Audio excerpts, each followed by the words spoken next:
ሰላም ጤና ይስጥልኝ እንደምናመሻችሁ ክቡራን አድማጮቼ ሰዓቱ መረጃ ይዤላችሁ መጥቻለሁ። ሃኒያሊ ነኝ አብራችሁን ቆዩ። በቀነኒ አዱኛ ሞት ላይ ዛሬ ቀጠሮ የነበረ ሲሆን በአራዳ ምድብ ችሎት ዛሬ በነበረው ችሎት የፖሊስ የምርመራ ውጤት ይጠበቅ የነበረ ሲሆን ፖሊስ የምርመራ ውጤቶቹ አሁንም አልደረሱኝም በማለት የ14 ቀን ተጨማሪ ቀናትም ጠይቋል። የአንዷለም ጠበቃ በበኩሉ የቀነኒ ዲያሪ እሱ ጋር እንዳለ ጠቅሶ ቀነኒ ራሷን ለማጥፋት በተደጋጋሚ መድኃኒት ወስዳ እንደነበረም ተጽፎ አግኝቻለሁ ብሏል። ተጨማሪ የጊዜ ቀጠሮ መፈቀድ የለበትም፣ አንዷለም የዋስ መብቱ ሊጠበቅለት ይገባል ብሎም ተከራክሯል።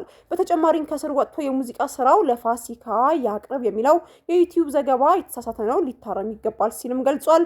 ፍርድ ቤቱም የሁለቱ ክርክር ከሰማ በኋላ የክርክሩ ውሳኔ ለመስጠትም ለነገ ማክሰኞ ጠዋት ቀጠሮም ሰጥቷል። ወደ ሌላኛው መረጃ የሳልፍ ጠቅላይ ሚኒስትር ዶክተር አብይ አህመድ አቶ ጌታቸው ረዳን አመስግነው መሰናበታቸውም ተገለጸ።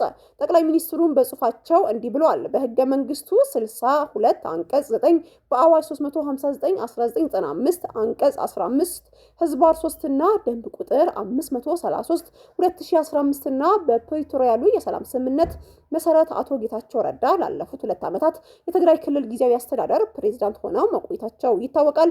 በዚህም የፌዴራል መንግስትና አመራሮች እውቅና ተሰጥቷቸው ስለ ቆይታቸው አመስግኗቸዋል። ወደፊትም ተቀራርበን እንደምንሰራ አረጋግጣለሁ ሲሉ አሰናብቷቸዋል። ሌላ ወደ ውጭ ዜና ስናልፍ ኢራንና አሜሪካ ጦርነት ሊጀምሩ ነው።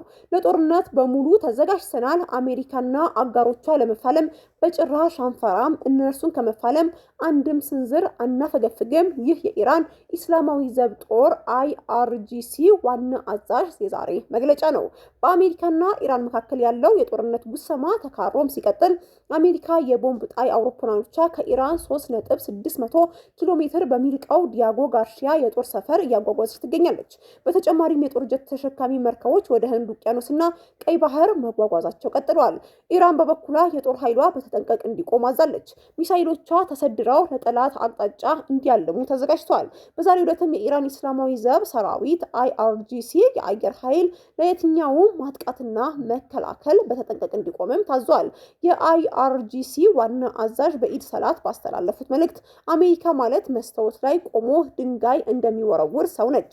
አሜሪካ ወደኛ ስትወረውር የቆመችበት መስታወት እንሰባብረዋለን ማለታቸው ይታወሳል። ትራምፕ ዝተዋል፣ ኢራንም ዝታለች። ኔታንያሁን በጉዳዩ ለመምከር አሜሪካ ያቀናሉ። ኢራን አጸፋዊ ምላሿ አሜሪካ፣ እስራኤል ብቻ ሳይሆን እንግሊዝ የሚያካትት መሆኑን ገልጻለች። በእኛ አይን እንግሊዝ ከአሜሪካ ተነጥላ የምትታይ አይደለችም ብለዋል።